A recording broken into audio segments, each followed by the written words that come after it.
জামিম এ plus পাইছে, জামিম এল plus পাইছে, কিন্তু জামিম আগেই বলছে জামু হয়তো এ প্লাস আসতেও পারে নাও পারে, কিন্তু এ আসবো শিওর, কিন্তু এ প্লাস আসতেও পারে, আবার হয়তো কিছু নাম্বারের জন্য হয়তো নাও আসতে পারে। আমি ওই ধারণায় রয়েছি, ধরে রাখছি। তারপরেও আশাই ছিলাম এ প্লাসের। আল্লাহ দিছে, আল্লাহ দিলে তো আর ফিরানের ওই কারোর কেউ ফিরাইতে পারবো না। এই যে এ প্লাস পাইছে, আল্লাহর যা দিছে তাতেই খুশি।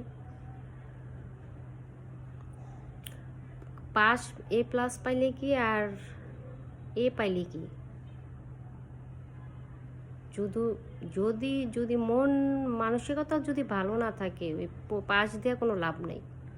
সবাই বাচ্চা নিয়ে কী গল্প করে দেখলাম তো, পরীক্ষার মধ্যেই কত মানুষ কত গল্প করলো যে প্লাস পাইবো, এটা পাইবো, সেটা পাইবো, এখানে ভর্তি করবো, এটা ভর্তি করবো। আমি কখনো কিছুই করি নাই। আমি কই মোটামুটিভাবে পাশ করলে হইলো, আমি এত পরীক্ষা দিতে থাকুক, পরে যা হবার হবে।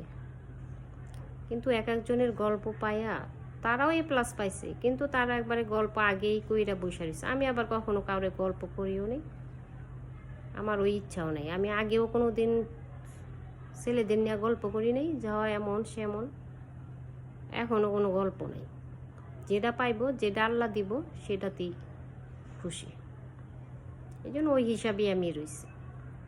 আল্লাহ দিছে প্লাস ভালো, কিন্তু রেজাল্ট দেয় কি, যদি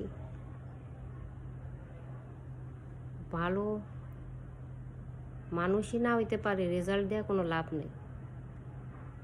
দায়িত্ব মানুষের, যদি মানুষের যদি না পারে, মন মানসিকতা হইলো আসল। মন মানসিকতা খারাপ হইলে ওই দায়িত্বর এ প্লাস গোল্ডেন ওই সব কিছুই না। মন মানসিকতা হইলো আসল। আমার কাছে হইলো মানুষ ভালো মানুষ হইলেই যথেষ্ট। গোল্ডেন হয় কি লাভ যদি ভালো মানুষই না হইতে পারে। অনেক ভাবিরা গল্প করতে করতে মানে খালি হাসি, কিছু বলার নাই তো। কি বলার, যার যার ছেলে মিনিয়া গল্প করব, আমার ছেলে এমন, আমার মেয়ে এমন, যার যার রুচি। এটা আমার রুচি আবার অন্যরকম, এত গল্প করতে পারবো না। আল্লাহ যেটা দিব ওটা দিয়ে আমি খুশি। আল্লাহর উপর ভরসা করে জীবন যাইতাছি। আল্লাহ যেটা যখন যেটা করব সেটাতেই আমি সন্তুষ্ট।